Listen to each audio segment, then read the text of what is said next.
मित्रांनो, खालून वर येण्यासाठी या वाड्यामध्ये एक स्पेशल एकदम छोटासा जिना दिलेला आहे, तर तो मी तुम्हाला दाखवतो. तर नमस्कार मित्रांनो, आज मी जात आहे अकोला जिल्ह्यातील ऐतिहासिक वारसा लाभलेले पातूर शहरातील नानासाहेबांचा प्राचीन वाडा बघायला. हा वाडा सुमारे 16व्या शतकातील प्राचीन वाडा आहे. हा वाडा टेकडीवरील प्रसिद्ध रेणुका देवी मंदिराच्या पाठीमागे हा वाडा आहे. आता नवीन बाळापूरवरून जो नांदेडकडे जाणारा जो बायपास बनला आहे त्यालाच लागून हा वाडा आहे. मित्रांनो, वाड्याचे मुख्यद्वार पूर्वेला आहे व त्यावर नागरखाना आहे. संपूर्ण वाडा हा बंदशिस्त आहे. 4 कोपऱ्यावर 4 बुरुज आहे.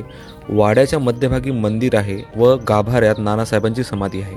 मित्रांनो, गाभाऱ्याच्या बाहेर सभामंडप आहे. त्यात बांधकामाच्या सुंदर नक्षीकामासह कमानी आहेत. मंदिराला देवळे असून त्यात तुटलेल्या मूर्त्या सुद्धा आहेत. मित्रांनो, सभामंडपात एक गोड पाण्याची असलेली बंदशिस्त विहीर आहे.